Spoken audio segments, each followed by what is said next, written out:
Hello, everybody.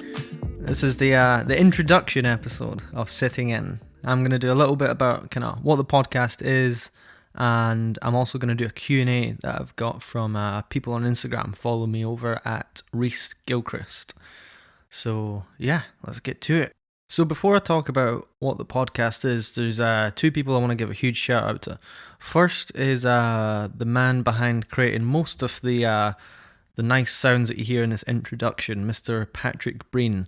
This is a riff that I wrote a while ago, just like a 2-minute kind of idea that kind of blew up on Instagram and ended up getting, honestly, like over a couple million views shared over many pages. And I couldn't quite think about what to do with it, because it's not quite the music that I actually write for myself.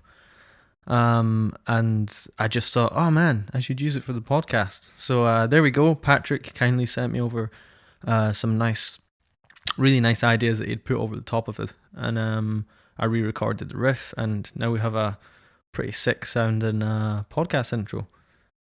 So I hope you all like that. And if you want to check out Patrick, you can find him online. Patrick Breen Music, I think his last part of his handle is.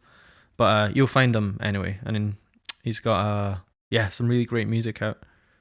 And the second person I want to give a massive thanks to is my friend Lesley Millar, who helped design the actually did design all of the logo, thus allowing me to create merch and actually have a logo for the podcast that looks very good. So if you'd like to check out her art online, which is amazing, it's _Lesley Millar, and that's MILLAR. So, I guess I have to introduce myself now. So, I'm Rhys Gilchrist. I'm a musician and teacher based in Edinburgh, which is in Scotland, which is in the UK, and unfortunately not part of Europe now. So yeah, I'm out here in Edinburgh. I teach, I play music, and I'm writing an album right now. And I'm so fortunate that a lot of my friends and people that I know in the scene are just incredibly kind and knowledgeable and always up for a good chat. And so I after years basically of like hanging out with people via Skype and FaceTime and in person, I thought, why not just record these insightful chats that I have with really great musicians and create a podcast. And so here we have it. We have Sitting In, the podcast.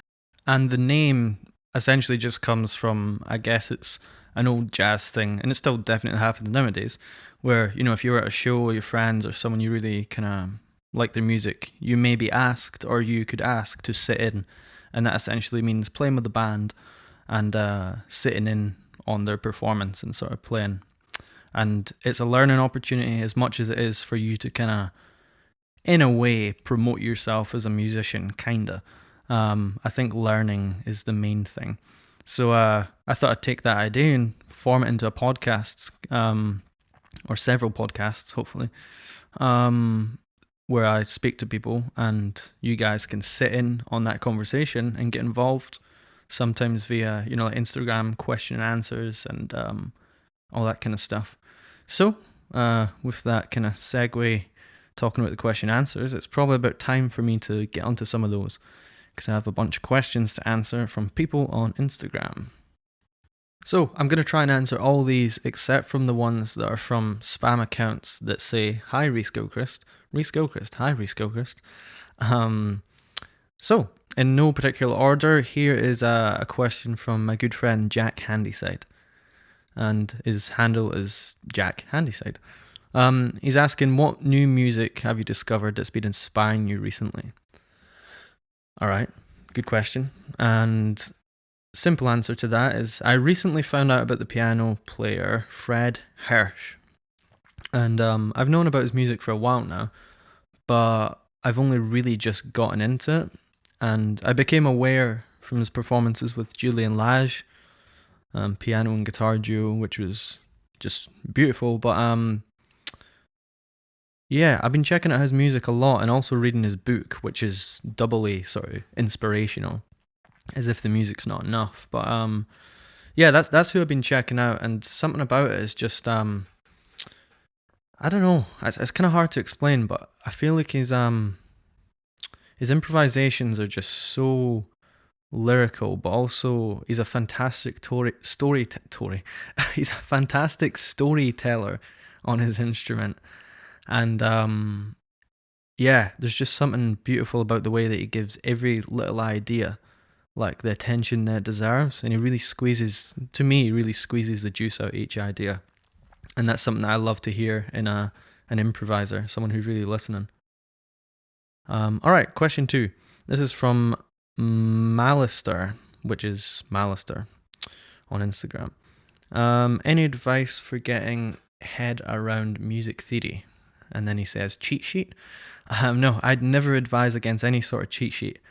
I have a strong kind of belief that you should really understand what is you're doing on the instrument. At least if you're like looking to get into the music theory stuff. Shapes are not suffice. Knowing one thing and then nothing else that comes out of it is kind of like you're really just scratching the surface. So my advice for getting your head around music theory is to break it down into small chunks. 2 large chunks would be rhythm and harmony. When they come together, you get music. They can happen exclusively one another, but it's good to kind of separate it into those 2 chunks. And then think about what is you want to start with, you know? If you're starting with harmony, then you want to think about what the basis for harmony is. And I'm not going to make this a full blown out lesson, but the way that I teach it is through intervals. And I assess or get the student to sort of really analyze and get inside something simple like the major scale. Because for me, that's the basis for exploring all harmony. If you can get inside that, you can get inside any other scale. Because the architecture is somewhat familiar. It's just a set of notes that you use to then, you know, build stuff and harmonize. So yeah, I would recommend one book actually, the Jazz Theory book by Mark Levine, and also, you know, it wouldn't hurt to like take some lessons or check out Rick Beato's videos on YouTube.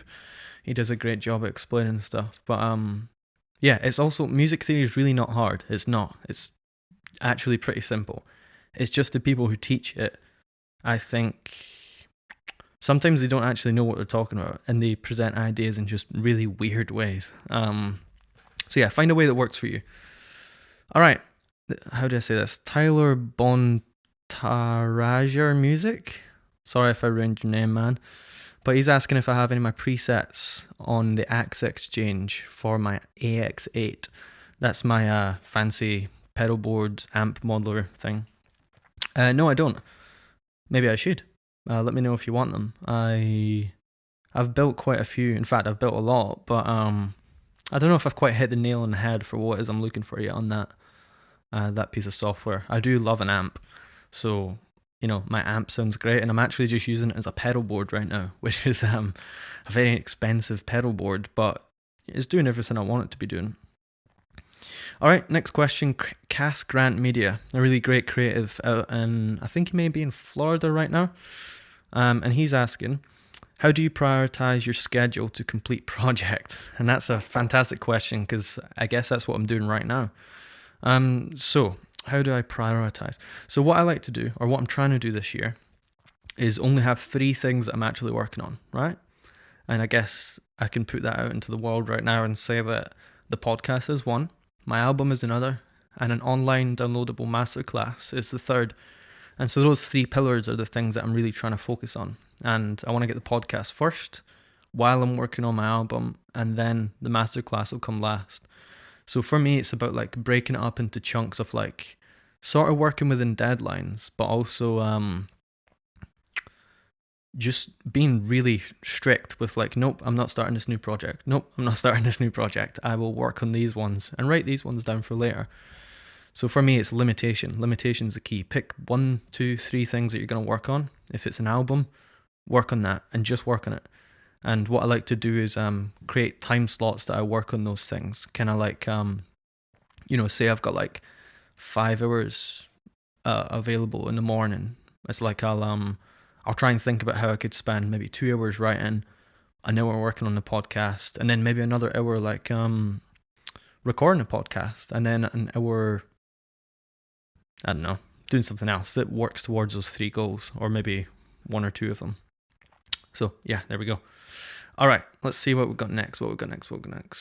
So, One Man Dancing, who is another really great kind of creative. He writes music.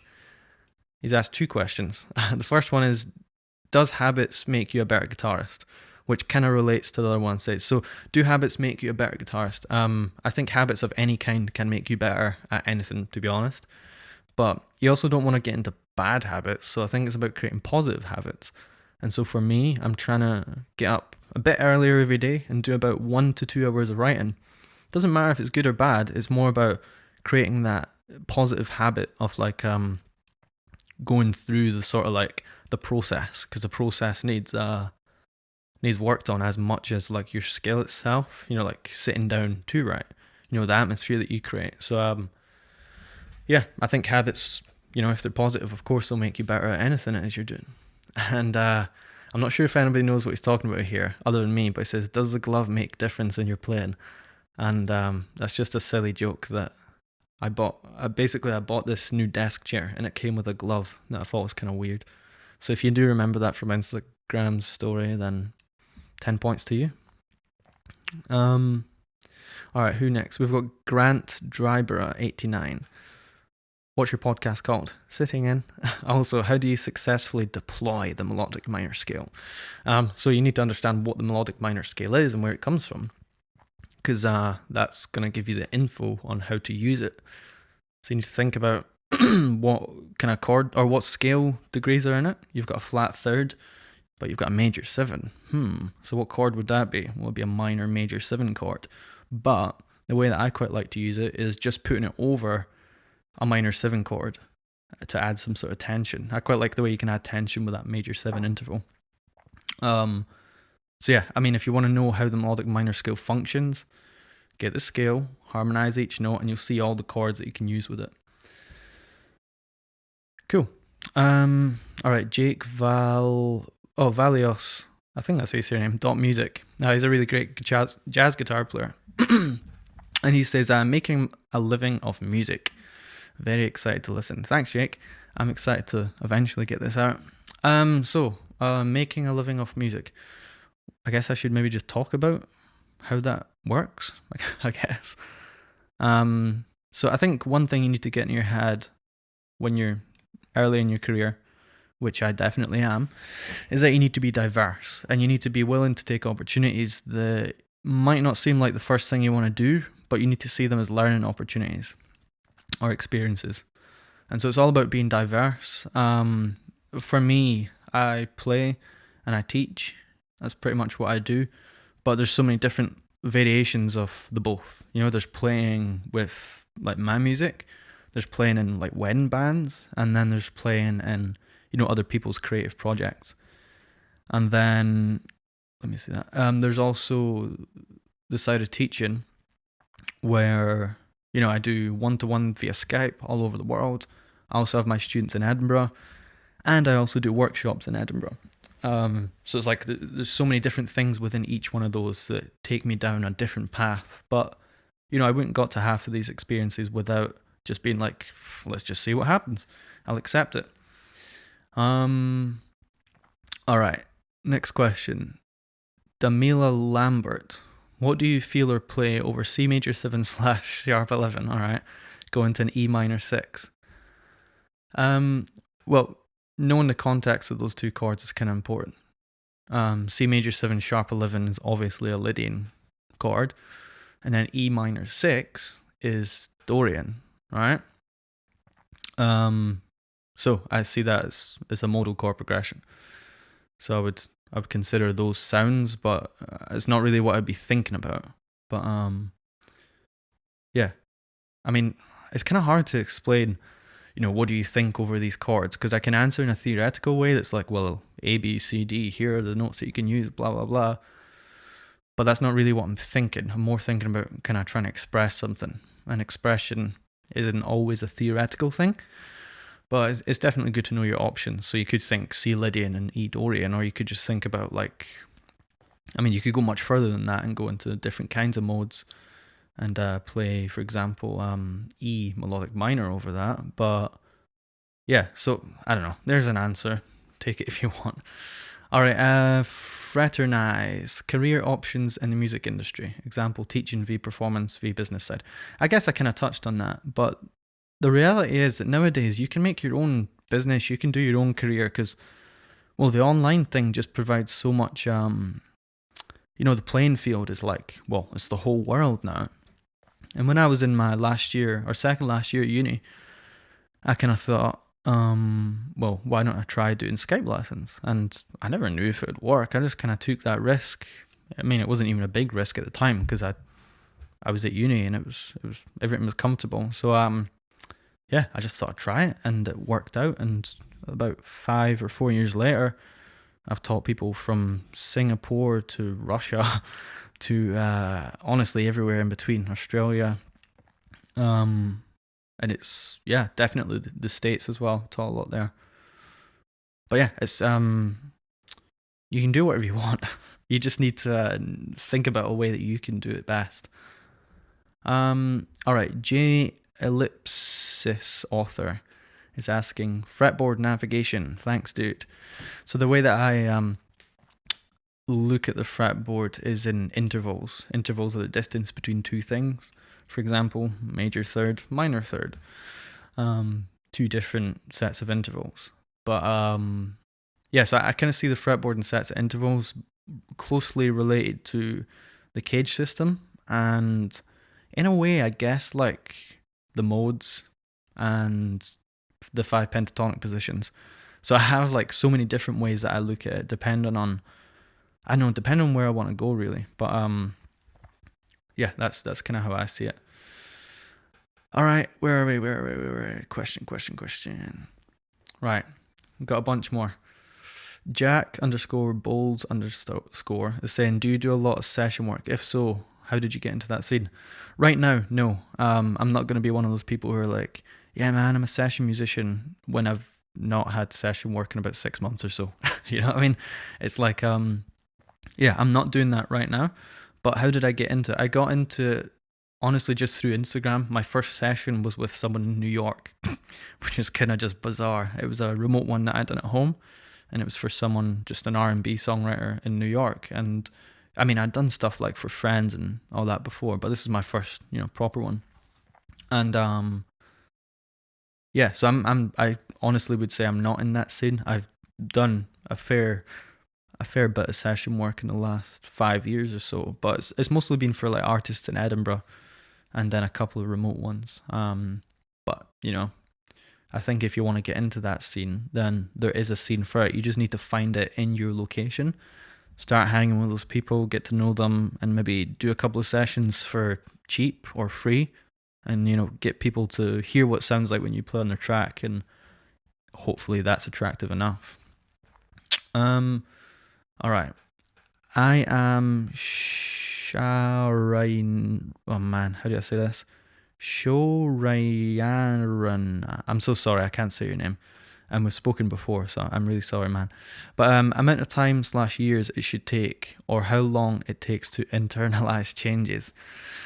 It's funny this, because I'm teaching a lot of students sort of like playing changes right now, and everybody's different. I've had students learn how to play their first jazz standard in like a week or 2 weeks. But for me, I remember, and this is, it's not embarrassing at all, but it took me 3 months to feel comfortable over something like Autumn Leaves. And that was like me just coming from a straight like funk blues background.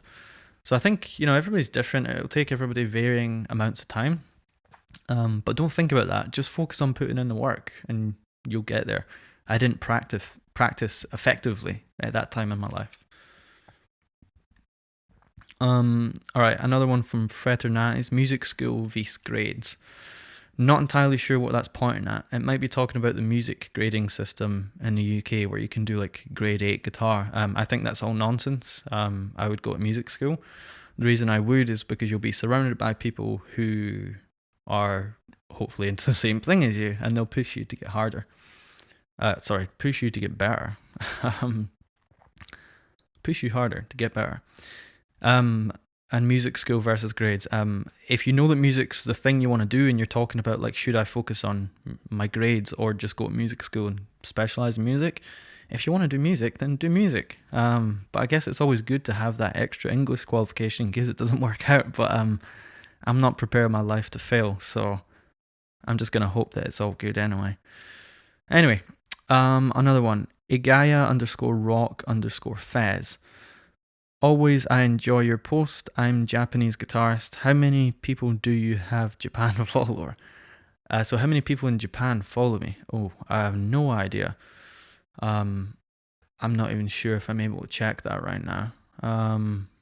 But let's just say some. I don't know. If you're from Japan, say hi. Alright, Kino_Del. Is it worth getting a guitar teacher, or should I teach myself the guitar? Get a guitar teacher. The reason is, if you teach yourself from YouTube and all that, you'll do alright. Like, I'm sure you could get by, but having a teacher who is actually a good teacher, not just someone who's like good at playing, find a good teacher, and they'll be able to point out all the small things that you would never even notice in yourself, because they're qualified and experienced enough to do so. So yeah, I always recommend getting a teacher. They will guide you in hopefully the best way for or give you the best route that you need for your progress. All right, we just have a bunch more, maybe like 2, I think. So Andrew Chipateta. Oh, I'm really sorry if I've ruined your name. Any tips for writing non-functional harmony? All right, this is maybe kind of silly answer, but understand how functional harmony works. If you understand how functional harmony works, you'll have a basis to understand how harmony works. And if you want to make it non-functional, there's a couple of things you could try. One thing might be take a melody note. For example, say you had a D in the melody. That was your note, right? Think about different ways you could harmonize that outside of the key. So for example, it could be the 13 of F. So you could do F major 7, add 13. Or it could be the 5th of G minor, any sort of G minor or G dominant. Or it could be E flat, it could be the 7. So take a melody note and harmonize it in as many different ways as possible. I'll tell you what, I'll do it really quickly so you can hear it, because I have a guitar right here. So what was the note? It was D. So if I take that note, F, G, E flat, D7, this is functional, but I'm just giving you an example. G sharp major 7 sharp 11. You know? So what if you done like F, 13 to G sharp, and then maybe you done like a F sharp minor 7 sharp 5. Anyway, just an example. Another thing you could do, just take 2 chords that totally aren't related to each other and write a piece of music like that. But yeah, there you go. All right, I think it's the last one from ESTBSANB. I'm not really sure how to say that, but that's his username. How do you reharmonize? There are a lot of different sort of chord progressions that you can replace with one another. But yeah, that's one way, by looking at the chords and thinking. Like a really simple example would be like a tritone substitution over a 5 chord. You know, technically you're reharmonizing something. So instead of doing D minor G7 C, you do D minor to D flat 7 to C major, and that D flat is a substitution of of G7. So you can look at like sort of chord substitutions, but then if you want to reharmonize something, it could be just choosing different chords within that key to highlight the melody note. For example, again, if the chord is E flat major 7 and the melody note is D, instead of playing E flat major 7, you might play G minor, and you've reharmonized that note in a different context, but it's still within the same key. Or you could go outside the key and try something like I just spoke about in the last question. All right, let me just check if there's any other questions that have come in. No, cool. There we go. Q&A is officially over. I really enjoyed that, and I sometimes do Q&As on Instagram, but if you're ever thinking about asking a question on the podcast, just send me a message on Instagram. My handle is at Rhys Gilchrist. That's RhysGilchrist. and I'll answer your question in the podcast. But yeah, sweet. So I hope that was somewhat enjoyable for you. The next kind of episodes won't be like this. I'll have guests and we'll be talking about various things.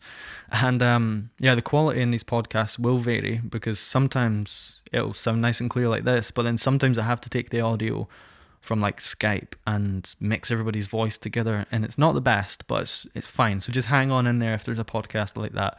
I'm sure you'll get used to it after about 30 seconds. And yeah, I guess the last thing is that if you find value in this podcast at all, then please consider going and buying some merch from my merch website, which is teespring.com/ let me get this right, stores/ sitting in podcast. So that's teespring.com/ stores/ sitting in podcast. And if you head over there, you'll see all the nice kind of hoodies, mugs, phone cases, bags, all that jazz. And yeah, it basically goes to supporting what I'm doing here if you want to help out. But yeah, anyway, have a good day, and I'll speak to you in episode 1.